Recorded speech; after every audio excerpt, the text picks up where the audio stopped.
عرضنا الامانہ، ہم نے امانت کو پیش کیا۔ ایک تو عہد الستو ہے کہ اللہ تبارک و تعالیٰ نے عالم ارواح میں جتنے بھی افراد پیدا ہوں گے، آدم علیہ السلام سے لے کر قیامت تک، مرد، عورتیں، مسلمان، غیر مسلم، سب کو عالم ارواح میں جمع فرمایا اور سب کو یہ فرمایا کہ تم بتاؤ کہ تمہارا رب کون ہے۔ سب نے یہ کہا کہ ہمارے رب تو آپ ہیں۔ اس عہد الستو سے پہلے، انسان کی تخلیق سے پہلے، اللہ تبارک و تعالیٰ نے پہلے آسمان کو بنایا، پھر زمین کو بنایا، پھر زمین ان بیلنس ہونے لگی تو اللہ تعالیٰ نے پہاڑوں کو میخوں کی شکل میں گاڑ دیا۔ تو اللہ تعالیٰ فرما رہے ہیں کہ جو پہلی جو تخلیق تھی، جو ہماری مخلوق تھی، ان پہ ہم نے کچھ ذمہ داریاں پیش کی۔ انا عرضنا الامانہ علی السماوات، پہلے ہم نے آسمانوں کی تخلیق کی، ساتوں آسمانوں کی تخلیق کی۔ تو جتنی بھی چیزیں ہیں دنیا میں، ان میں شعور تو ہے، حس تو ہے، پہاڑوں میں بھی ہے، آسمانوں میں بھی ہے، سورج چاند میں بھی ہے، نظام شمسی میں، قمری میں، سب میں ایک شعور ہے، وہ اللہ تعالیٰ کو پتہ ہے۔ تو اللہ تعالیٰ نے آسمانوں سے پوچھا کہ میں اپنی ذمہ داری تمہارے حوالے کرنا چاہ رہا ہوں، تم قبول کرو گے؟ آسمانوں نے کہا کہ یا اللہ، آپ ذرا اس کی وضاحت فرما دیجئے کہ یہ جو امانت ذمہ داری ہے، اس کی حیثیت کیا ہے؟ اللہ تعالیٰ نے فرمایا کہ نیک کام کرو گے، میری بات مانو گے تو تمہیں ثواب دیا جائے گا، انعامات دیے جائیں گے، اور میری نافرمانی کرو گے، میرے احکام کو توڑو گے تو تمہارے لیے عذاب ہے۔ تو انہوں نے کہا، آسمانوں نے کہا کہ یا اللہ، ہم معافی چاہتے ہیں، کیونکہ اللہ تبارک و تعالیٰ نے تمام مخلوقات کو ایک آپشن دیا تھا، یہ اختیار کرے نہ کرے۔ آسمانوں نے کہا کہ یا اللہ، آپ نے ہمیں جیسے پیدا کیا ہے، نہ ہم ثواب کو چاہتے ہیں نہ عقاب کو چاہتے ہیں، بس جیسے آپ نے ہمیں پیدا کیا ہم اس پہ راضی ہیں، ہم اس ذمہ داری کے متحمل نہیں ہیں۔ تو اللہ تعالیٰ نے چونکہ اختیار دیا تھا تو نافرمانی تو نہیں ہوئی۔ پھر اللہ تعالیٰ فرماتے ہیں کہ وعلی الارض، پہلے سماوات پہ، آسمانوں پہ ذمہ داری پیش کی، اور پھر یہ ذمہ داری زمین پہ پیش کی۔ تو زمین بھی کہنے لگی کہ یا اللہ، میں اس کے متحمل نہیں ہوں، میں برداشت نہیں کر سکتی، میں اس پہ راضی ہوں، جیسے میری آپ نے تخلیق جس کام کے لیے کی ہے، میں اس کے لیے ٹھیک بہتر ہوں۔ اللہ تعالیٰ نے فرمایا کہ ٹھیک ہے۔ والجبال، اس کے بعد تیسری باری پہاڑوں کی آئی۔ پہاڑوں نے بھی بڑی معذرت کی۔ اللہ تبارک و تعالیٰ کی ترتیب دیکھیں، انا عرضنا الامانۃ علی السماوات والارض والجبال فابین ان یحملنها، ان تینوں نے اٹھانے سے انکار کر لیا، بڑی ادب و احترام سے اللہ تعالیٰ کے سامنے، اللہ تعالیٰ کے حضور معذرت کر لی کہ پیارے ربا، ہم اس کو متحمل نہیں ہیں۔ واشفقن منہا، اور خوف کا اظہار کیا کہ کہیں آپ کی نافرمانی نہ ہو جائے، اور ہم آپ کی نافرمانی سے ڈرتے ہیں۔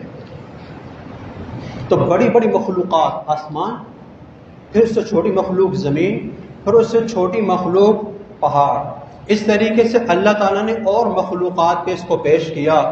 آخر میں حضرت انسان کی باری آئی تو اللہ تعالیٰ نے انسان کی تخلیق کی، اور عہد الستو سے پہلے انسانوں کے حوالے یہ کام کر دیا کہ میری ذمہ داری ہے، امانت ہے۔ امانت کا مطلب یہ ہے کہ میرے احکامات ہیں، میرے جائز کاموں کو ماننا ہوگا، جن چیزوں سے میں نے منع کیا ہے اس سے باز ہونا پڑے گا، رکنا پڑے گا۔ تو اللہ تعالیٰ فرما رہے ہیں کہ وَحَمَلَهَا الْإِنسَانُ، انسان نے اس کو اٹھا لیا۔ انسان نے کہا کہ یا اللہ، میں اس پہ راضی ہوں، آپ کی ذمہ داری ہے نا، تو میں اس پہ راضی ہوں۔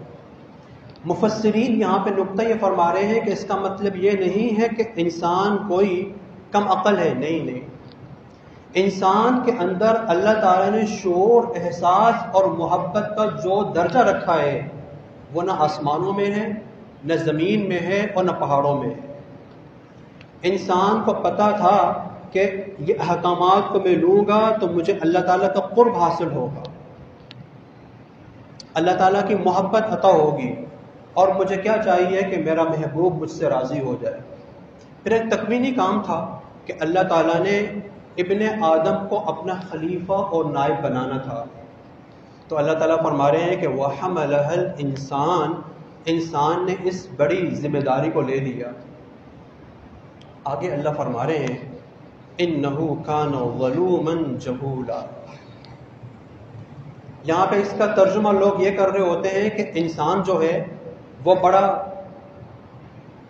ظالم ہے اور بڑا وہ جاہل انسان ہے، حالانکہ اس کا مطلب یہ نہیں ہے۔ اس کا مطلب یہ ہے کہ اللہ تعالیٰ فرما رہے ہیں کہ انسان نے اس کو اٹھا لی ذمہ داری کو۔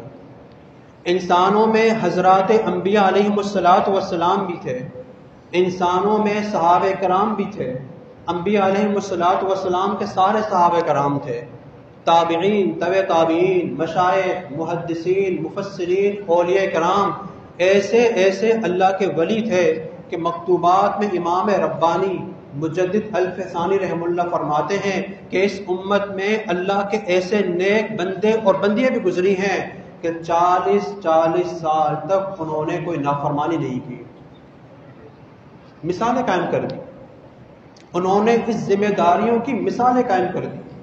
وہ جانتے ہی نہیں تھے کہ برائی کیا ہے۔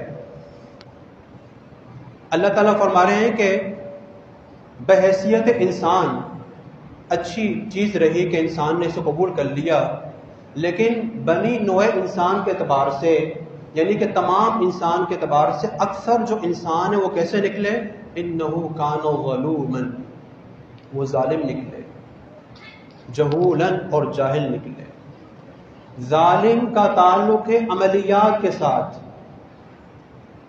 اور جاہل کا تعلق ہے علمیات کے ساتھ، کہ عملی اعتبار سے وہ ظالم نکلے، اللہ کے احکامات کو توڑا، اپنی خواہشات کی پابندی کی، اللہ تعالیٰ کے احکامات کو توڑتے رہے، اور علمی حوالے سے انہوں نے اس ذمہ داری کو لیا نہیں۔